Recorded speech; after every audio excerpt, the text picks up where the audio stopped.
I again start the video.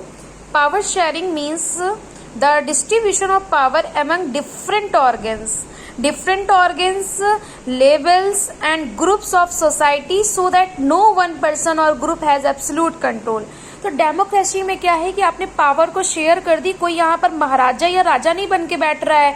आपने देखो सबसे पहले हम लोग बात करते हैं डिफरेंट ऑर्गन्स। तो डिफरेंट ऑर्गन्स मीन्स है जैसे हमारा जो डेमोक्रेसी का सिस्टम है, जो हमारा इंडियन सिस्टम है कि हमारा कॉन्स्टिट्यूशन है, फिर हमने देखा कि हमारा लोकसभा है, राज्यसभा है, विधानसभा है, विधान परिषद है, पंचायत है, हमारा सेंट्रल गवर्नमेंट है, स्टेट गवर्नमेंट है। तो आपने देखा कि डिफरेंट ऑर्गन्स में डिफरेंट लेवल में सबको अपनी अपनी जो भी जिम्मेदारी है वो सारी दी गई है, और रूल एंड रेगुलेशंस के साथ फिर आपने देखा कि मिनिस्टर्स हैं हमारे, उनको भी अलग अलग जिम्मेदारी दी गई है। फिर उसके बाद ऑफिसर्स आते हैं, हर एक सेक्टर पे हर एक लेवल में क्लर्क से लेके ऑफिसर्स तक आ रहे। तो डिफरेंट ऑर्गन्स को डिफरेंट अपॉर्चुनिटीज, डिफरेंट रिस्पॉन्सिबिलिटीज दी गई है। इस तरह हम लोग पावर शेयरिंग करके एक अच्छा सिस्टम अपना चला लेते हैं। नहीं तो इंडिया की इतनी ज्यादा पॉपुलेशन है, इतने लोगों को कंट्रोल करना कैसे हम लोग एक सिस्टमैटिक तरीके से कर पा रहे हैं। तो वही है कि पावर शेयरिंग बहुत जरूरी हो जाती है एक डेमोक्रेटिक कंट्री के लिए। अब यहाँ पे डिफरेंट सोसाइटी, तो आप देखते हो कि डिफरेंट सोसाइटी लाइक सोसाइटी कैसे बनती, कभी कभी रिलीजन के बेस पे बनती, कभी कभी कास्ट के बेस पे बनती, लेकिन फिर भी सब लोग हार्मनी तरीके से रह रहे, पीसली रह रहे हैं सब लोग। इसका मतलब है कि हम लोगों ने पावर शेयरिंग करी है, तभी इतनी बड़ी डेमोक्रेटिक कंट्री को कंट्रोल करना बहुत ही ईजी हो चुका है। And now we come in definition. Power sharing is the sharing of power among different organ of government. Different organ of government means central government, state government and panchayat. Different level of government and different societal group to maintain democracy and national unity. अब आप देखते हो कि जो आपकी 22 languages है उनको भी मान्यता दी गई है। हमारा जो इंडिया है उसमें अदर स्टेट्स हैं, जैसे कुछ जैसे हमारा आंध्र प्रदेश है, वो भाषा के आधार पर उसका गठन हुआ। हमारा इधर जैसे जब पाकिस्तान को अलग किया गया हमारे इंडिया पे, तो पूर्वी पाकिस्तान और पश्चिमी पाकिस्तान बनाया गया। तो जो हमारा बांग्लादेश बना, तो बांग्लादेश में क्या बांग्ला एक भाषा है, तो भाषा के आधार पर बना।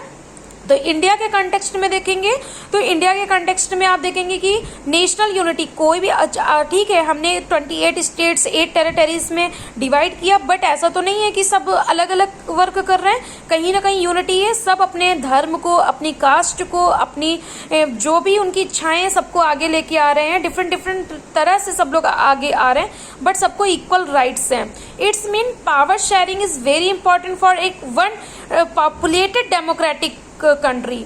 हमारी इंडिया क्या है, पॉपुलेटेड है। हमारी इंडिया डाइवर्सिटीज से भरी है। हमारी इंडिया पे यूनिटी इन डाइवर्सिटी है, मतलब डाइवर्सिटीज भी कई टाइप की है। लैंग्वेज की डाइवर्सिटी है, रिलीजन की डाइवर्सिटी है, खान पान की डाइवर्सिटी है, पहनावे की डाइवर्सिटी है, और फिर क्लाइमेटिक कंडीशंस की भी डाइवर्सिटीज है। इट्स मीन कि हमारी इंडिया को कंट्रोल करना इतना ईजी नहीं है कि एक सिस्टमैटिक तरीके से सारी चीजें चल रहा है हैप्पी।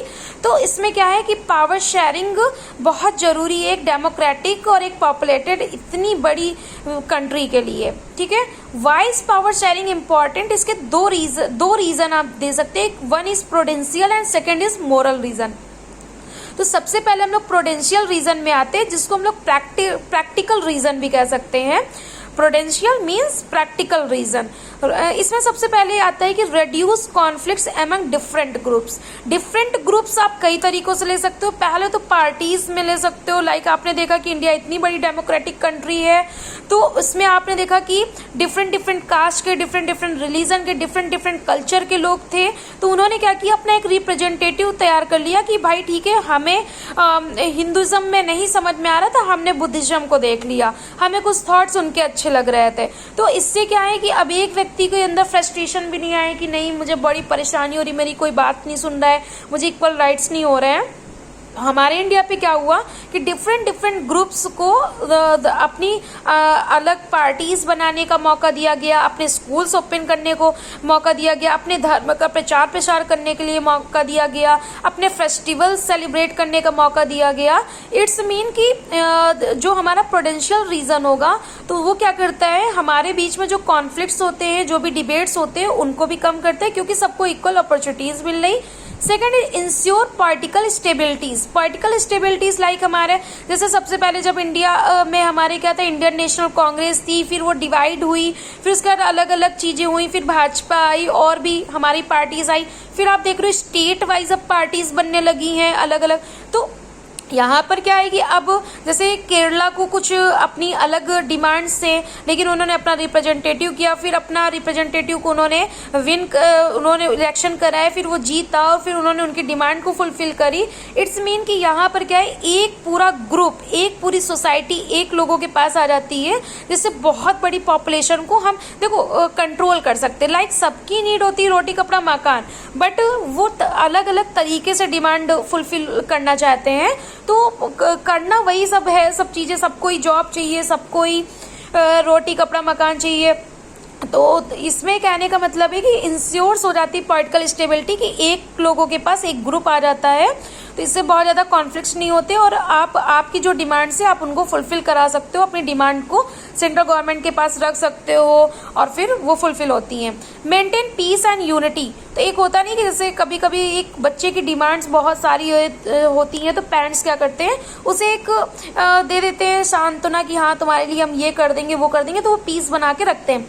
इसी तरह आप देखते हैं कि हमारी इंडिया में इतनी डाइवर्सिटीज है, इतनी चीज़ों को लेकर डाइवर्स हमारा इंडिया है, बट फिर भी हम लोग हर चीज़ को मेंटेन कर लेते हैं, पीस एंड यूनाइट हो जाए। जब भी हम लोग कुछ भी इश्यूज होता है, कोई भी जैसे लाइक केरला में फ्लड आ गया या फिर असम में फ्लड आ गया या फिर कहीं पर अर्थक्वेक आया जा रहा है, नेपाल में अर्थक्वेक आया जा रहा है, या फिर जहाँ पर स्टारवेशन भी आया जा रहा है, कहीं पर सूखा पूरा पड़ा जा रहा है, तो क्या होता है फिर हमारी पूरी इंडिया यूनाइट हो जाती है और यूनाइट होने के बाद उसको वो जो भी हमारे यहाँ प्रॉब्लम जो भी इशूज आती है उन्हें एक साथ कंट्रोल करते हैं और हेल्प करते हैं। तो इसका मतलब है जैसे अभी पुलवामा वाला केस हुआ था, तो उसमें क्या हुआ कि सबने, ठीक है सब लोग वहाँ पे जाके लड़ने नहीं लगेंगे, बट ये है कि सबने उसके लिए शांति के वो किया, प्रे किया।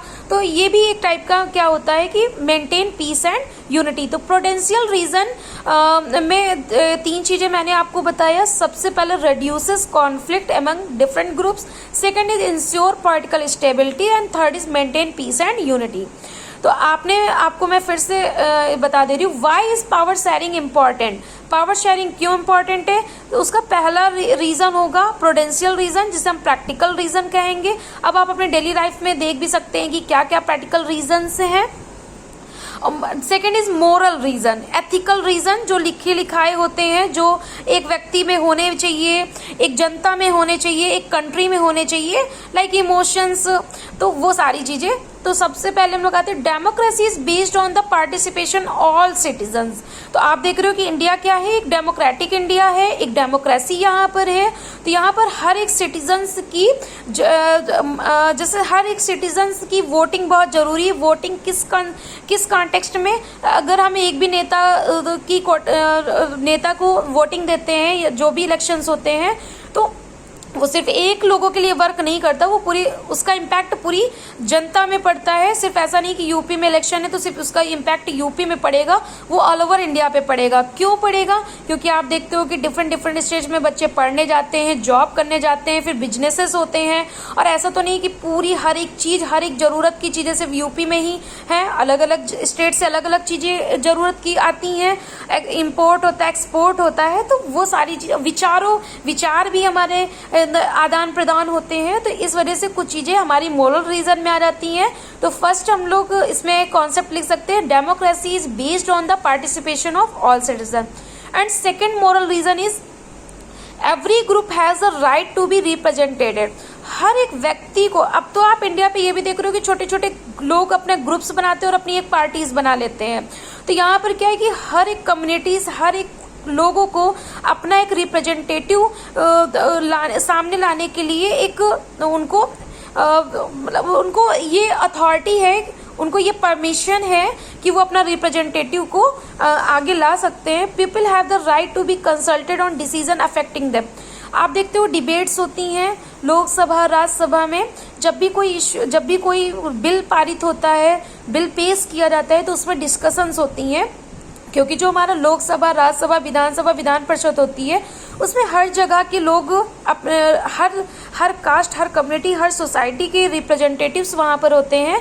तो वो अपनी अपनी बातों को वहाँ पर रखते हैं और फिर जहाँ पर जो नीड होता है वो उसको लेके आते हैं। तो जैसे ट्रिपल तलाक था, फिर जैसे आर्टिकल 370 था जम्मू कश्मीर का, वो भी हुआ। फिर आपने देखा कि तेलंगाना का फॉर्मेशन था, और जैसे बहुत सारे, जैसे जम्मू कश्मीर को भी टेरिटरीज बना दिया गया। और फिर भाषा के आधार पर भी बहुत सारी चीज़ें होती रहती हैं।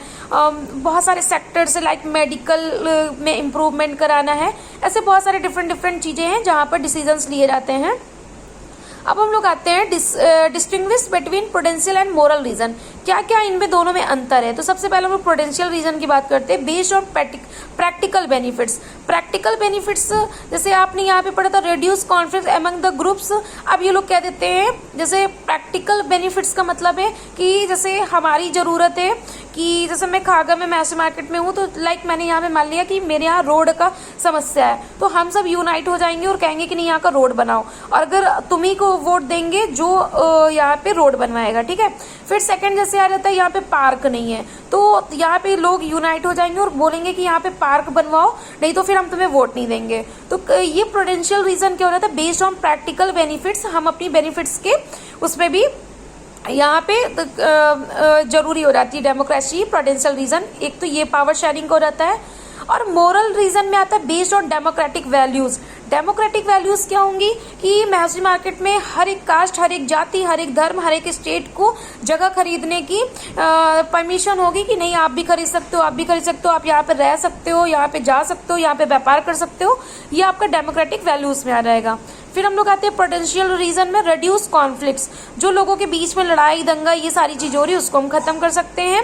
मोरल रीजन में आएगा इंश्योर्स पार्टिसिपेशन, मतलब कि हम किसी को छोटा नहीं समझेंगे, किसी को बड़ा नहीं समझेंगे, किसी को रिच नहीं समझेंगे, किसी को पुअर नहीं समझेंगे, किसी को जेंडर डिस्क्रिमिनेशन नहीं करेंगे, सोसाइटल डिस्क्रिमिनेशन, लैंग्वेज डिस्क्रिमिनेशन हम नहीं करेंगे। इसमें हर किसी को इंश्योर होगा कि आप पार्टिसिपेट कर सकते हो।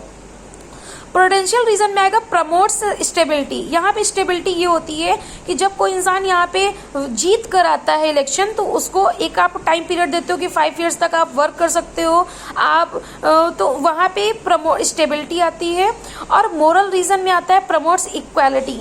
इक्वालिटी का मतलब है कि अगर आप अपने रिप्रेजेंटेटिव को ला रहे हो तो वो इक्वल बिहेव करेगा। वैसा नहीं है कि मैसी मार्केट ने मेजोरिटी थी कि मैसी मार्केट में चुनाव हुए तो उसमें किसी आपने सभासद को जिता दिया, तो वो सिर्फ अगर यहाँ पर हिंदू है तो सिर्फ हिंदू को देखा। जो भी सभासद बनेगा वो पूरा, जो भी इस रीजन में जितने भी कास्ट के, जितने भी रिलीजन के, हर किसी को इक्वल ट्रीट करेंगे। तो यहाँ पे इक्वालिटी भी आती है। और अभी हम लोग आते हैं कि पावर शेयरिंग में कौन कौन से कंट्री को लिया गया था। सबसे पहले हम लोग लेते हैं बेल्जियम को।